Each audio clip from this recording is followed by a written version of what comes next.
Hey, this week on Tequila Sunrise, I am thinking about COVID and 9/11 and what we can learn from that and why our memory is so short.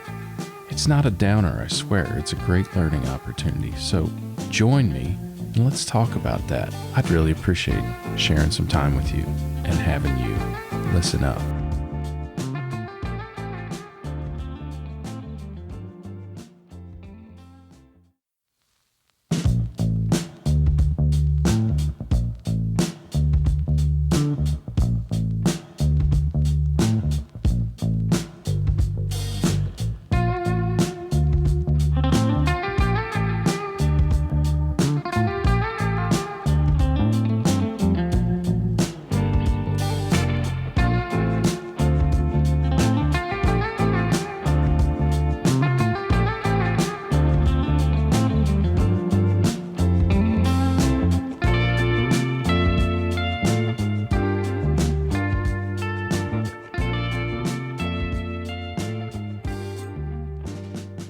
It's time to wake up to Tequila Sunrise, where unfortunately, without the aid of tequila, we open your eyes to how startups and venture investing techs focused on supply chain tech every week at this unholy hour of the day.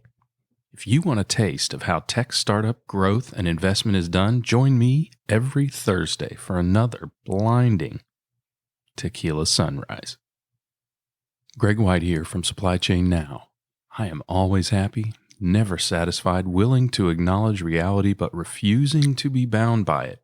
My goal is to inform, enlighten, and inspire you in your own supply chain tech journey.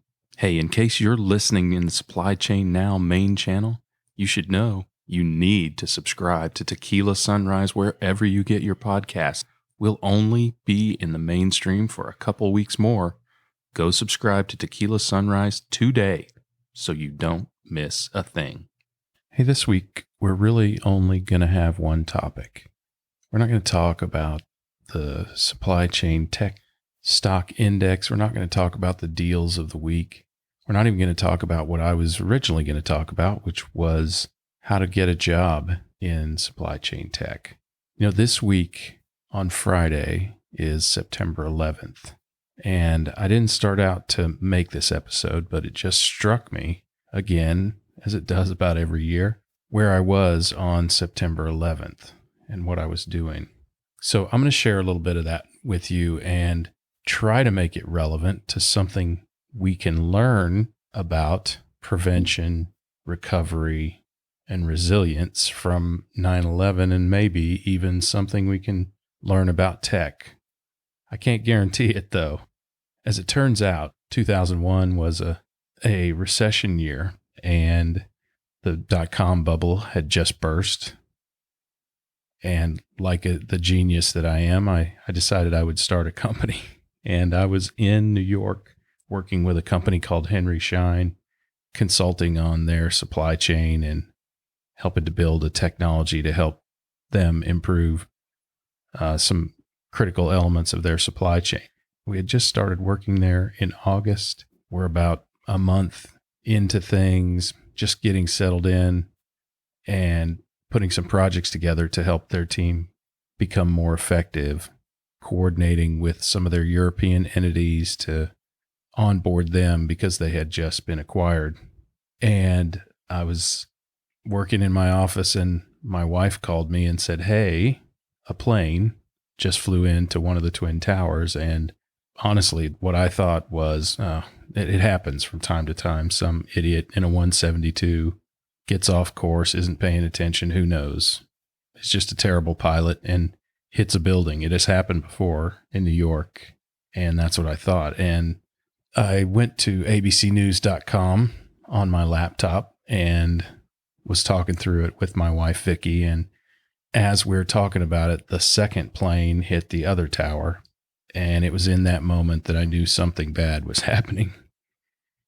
She and I talked a little bit more, and I suggested that she get the kids and get them out of school, and it was pretty clear that it was not a 172. Then we got off the phone and kept touch a little bit, and because Henry Schein was a medical supply company and the news hit pretty quickly, we started turning around trucks that had left the distribution centers, and they had closed all of the bridges and tunnels onto Manhattan, but they opened them back up for Henry Schein trucks to bring medical supplies back onto the island, many of which were never used, of course. There weren't many survivors in the affected areas. So my father called from Arizona. My sister was going to NYU, and we had lost touch with her, and NYU is near the area. So he was worried. And of course, he suggested that I try to give her a call, which I did. But of course, cell coverage was not good first. Everyone was on their phone. And then secondly, of course, many of the towers were in, many of the cell repeaters and antenna were in the Twin Towers. So when they went down, so did cell coverage and many other things. I was there for a few days after that, and I had told the folks that I was working with it. First chance I got, of course, I was on Long Island. Their office is in Melville. So we were waiting for the bridges to open for anyone to leave the island. And, I told the executive team there that as soon as the bridges did open, I was heading out. My daughter's birthday is September 15th. And there was no way I was missing that, even for a national catastrophe. I got up every hour on the night that they said it looked like the bridges would be opening. And as soon as I got the word the bridges were opening, got my rental car loaded up with provisions, a little bit panicked, but loaded up with provisions and started heading out around, I think it was around 4:00 in the morning. Fortunately, the car that I got was a white Ford Crown Victoria, so I didn't have any trouble with pace. Of course, there was nobody on the road that time of the day, and even then, there were very few people on the road. Even the next morning, I got in the left lane, went 100 miles an hour through New York, New Jersey, all states south, Washington, D.C., barely saw vehicles on the road until I got south to about Charlotte. When I got there were a lot of people exchanging cars, jumping from one car to another, trying to get to their destination from whoever they had connected with before. Strangely, where I stopped, nobody was on their way to Atlanta, so I continued on down to Atlanta. And when I hit Atlanta, it was as if nothing had ever happened. The traffic was bumper to bumper. People were going about their day. And this was two, maybe 3 days later. People were going about their day pretty normally. I remember because it took 14 hours and 57 minutes, and 2 hours of that roughly 1,000-mile trip were in the Atlanta metro area, where I just happened to hit the city in rush hour, and traffic was just incredible. What made me think about all of this was one of the big sayings to come out of 9/11 was never forget. And many still say never forget, but too soon, it seems too many did. And I feel like this and other lessons are applicable today. For instance, as we talk about COVID now, right? So many say the world is forever changed by COVID, and I can't say that's untrue, but that's not to say that humans are forever changed by it. We can study experience with previous catastrophes and see in many cases that there's much we can learn from that. We do very often forget. Let me tell you what I mean. My great-grandparents and grandparents both went through the Great Depression and the Dust Bowl. So in the Midwest of the U.S., Kansas in particular, there were 7 years of drought, devastating drought, and dust storms frequently, very little to no rain for 7 years. And that had a big, big impact. My great-grandparents always said, clean your plate, and things like, don't get your hopes up too much, they may be dashed. Imagine how many times their hopes might have been dashed in 7 years when there's drought, then there's not, then there's more drought, then there's a dust storm that wipes away all the topsoil so you can't grow anything, or buries farm implements and homes and people. And just about the time they get dug out, here comes another one. So it was a very prevalent point of view for a certain generation. But what I realized even then was that there were different outlooks between my great-grandparents, who were parents during that time, and my grandparents, who were kids during that time. Think about things like the Holocaust. Some say it never happened, right? They deny that it ever happened. And as I said, we promised to never forget 9/11, and yet it took us less than 10 years for us to dismiss Al-Qaeda as a threat to the U.S. And in fact, it took us an accumulation of terrorist incidents to motivate the U.S. to locate and eliminate Osama bin Laden. So why do we forget? We have many catastrophic disruptions throughout time, and you'd think we'd learn the lesson to be on the lookout or be diligent or to learn the lessons of those things forever. You know, a catastrophic disruption may change people forever, or at least change some people's outlook forever. That "don't get your hopes up" never left my great-grandparents.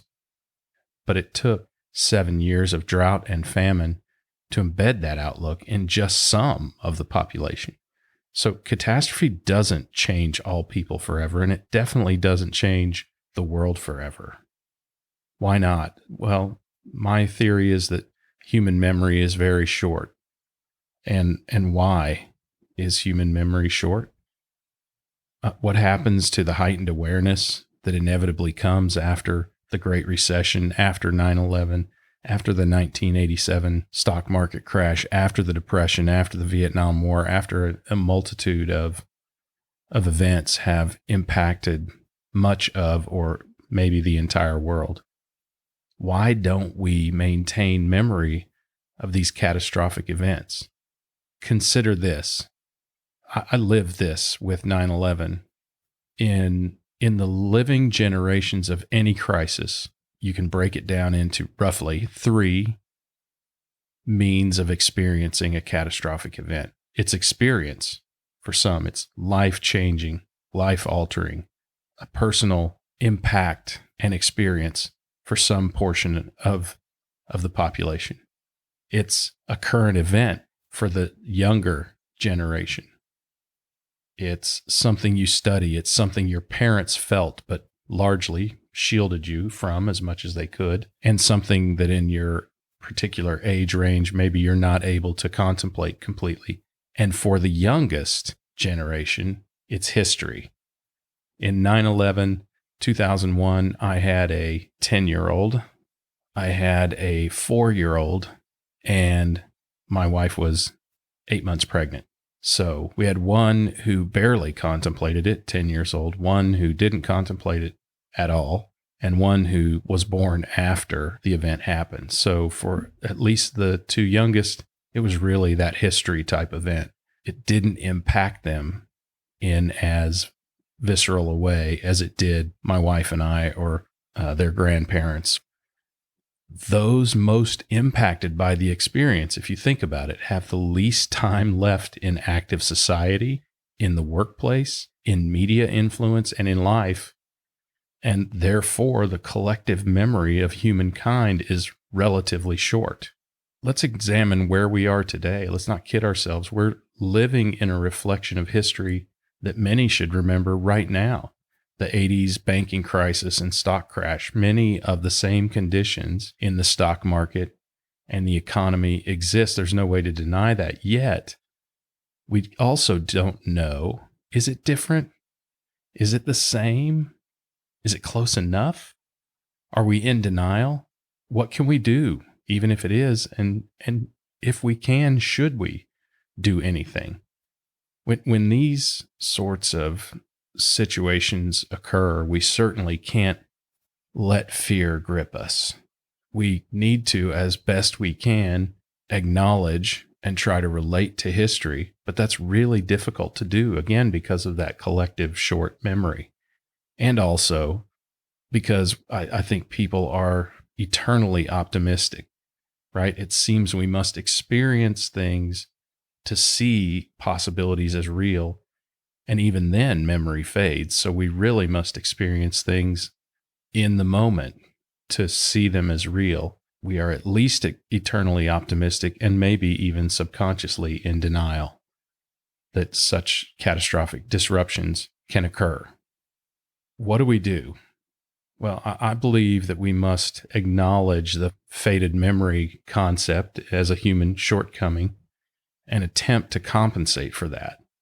So consider what's available to us today. What can we apply to a solution that won't forget to expect or predict or prevent or deal with catastrophic disruption? Think about this. Predictive analytics and AI were honed on preventing terrorism after 9/11, and particularly after Richard Reed, the shoe bomber. We use these technologies to monitor activity on social networks, in communication, and in movement patterns of human beings to predict the likelihood of the next terrorist to strike. It worked. In fact, we stopped a number of terrorist incidents post 9/11, and it's how I got the idea for predicting customer purchases based on indicative activity. In fact, I've used this many times in sales discussions. It sounds crazy now, but consumer terrorists, right? We're trying to predict the next time that a consumer will terrorize a retailer by buying too much of a particular good. Toilet paper is a great example. More people would have done better if they had been predicting the customer rather than trying to predict the item, by the way, but that's a whole other episode. We can learn from this, and we can impart things like technology to act on our behalf. Look, the old saying by Winston Churchill, those who fail to learn from history are doomed to repeat it. It's proven again and again. And in fact, that statement was not originally said by Churchill, but history is a little bit faded on who actually said it for the first time. Will catastrophic disruptions change the world forever? To some, it will feel like it. To some, it will feel less like it. But in truth, no. Catastrophic disruptions will not change the world forever. They may change people's perceptions of the world for their forever. It may cause people to change their activities and actions and perceptions for their forever. But ultimately, more of those people will move out and the collective memory will be altered, more proportionally represented by those with less memory and less impact to their psyche of these events. And that is how we continue to fall into these traps, if you want to call them that. What I believe is we must use our capability to impart the lessons of history into unemotional data banks, if you will, that never forget or minimize or misinterpret the conditions of the past.